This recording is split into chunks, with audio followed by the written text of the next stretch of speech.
All right, so this is what a row of trees looks like. This is what a 2-2 seedling looks like. Some of them are larger, some of them are smaller, but this is a row.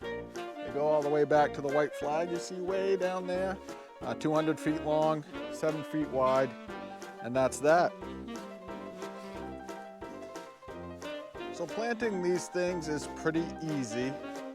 It's just time consuming, especially by myself, but there's not a lot to it. So we have a couple of things. I have a bucket, it's about halfway full of water, so I want to keep the rootstock damp, and then I have my planting bar, and then we string our line.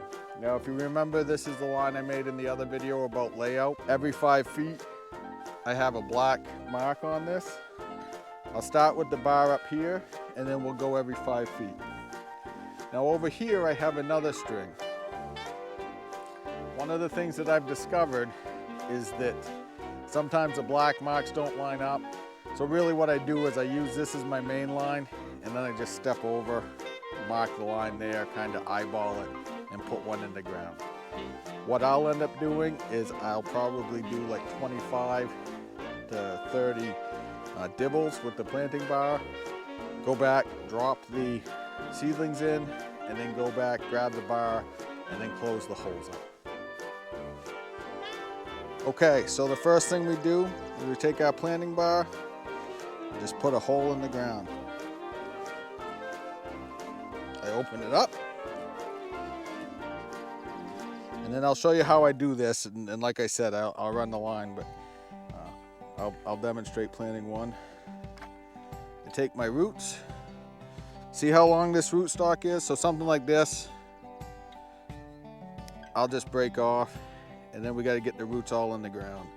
I kind of give them a little twist. I don't know if it's right or wrong, but it works for me. They go in the ground, and then I kind of untwist them as I go around. I get the rootstock down below the ground, and then we take our bar, put it in the ground.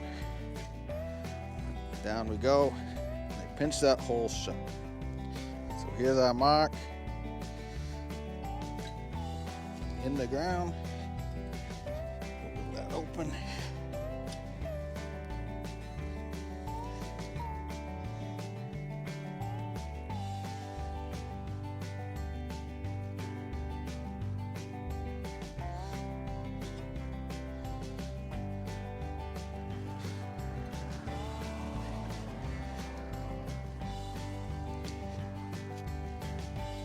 There.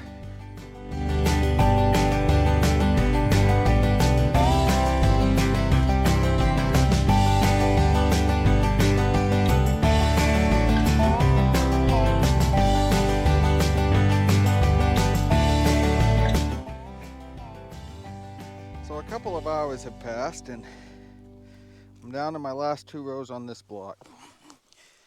And I discovered a couple of things.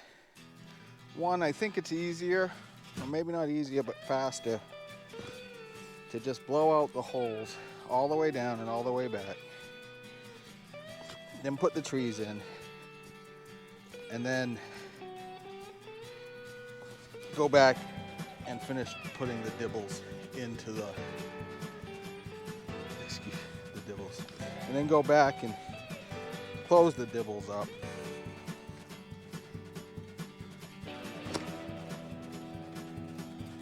One fell swoop. I've discovered that being a big guy, it's pretty difficult to bend over and put the trees in, so I just crawl across the ground. Now, on a day like today, it's not too bad because it's dry as a bone. The problem is that's not really good planting, because roots dry out. Humidity's down to like 18 to 20% today. So I've been trying to keep the roots from not drying out. So a couple of suggestions. Don't leave them in your truck. I ended up putting them underneath a Christmas tree as shade. And if you can all help it, maybe a day like today is not a great day to plant. I don't have much of a choice.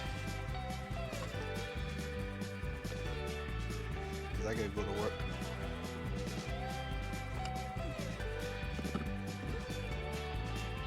The dibble bar is fast when you're planting by yourself or putting in small trees. There are other ways to do it. The auger method. I don't think the auger method would work here very well because the ground is rocky.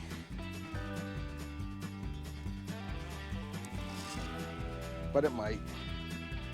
And that just gives you a nice auger hole that you end up putting your tree in and filling it up. You could dig. The first year I dug.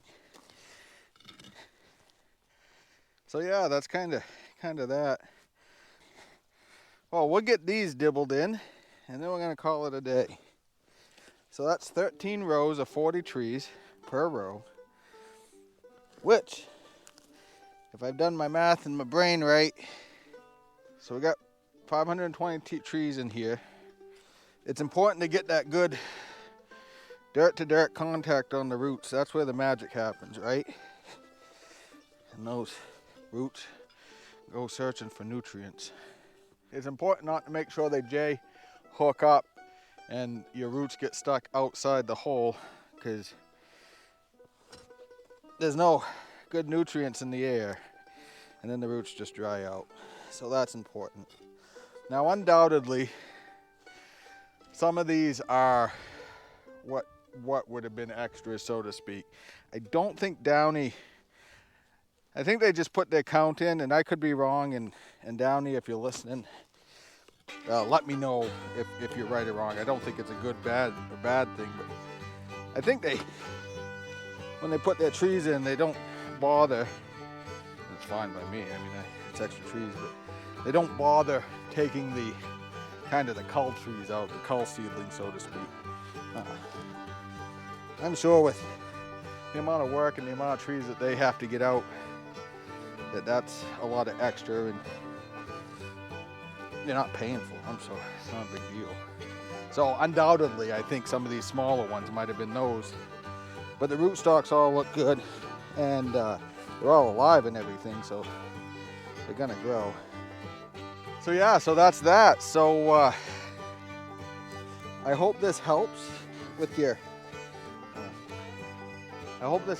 planting. I hope you got something from it. I do like this method. I don't have a tree planter. I don't really have enough acreage to have one. Other big farms do. So yeah, so that's that. I'm gonna finish these up and then get out of here. It's an absolutely beautiful day today. I don't think I could feel bad in Maine today, but if I did, I'd really rather feel bad in Maine than feel good anywhere else. So there we go, my friends. I'll see you soon.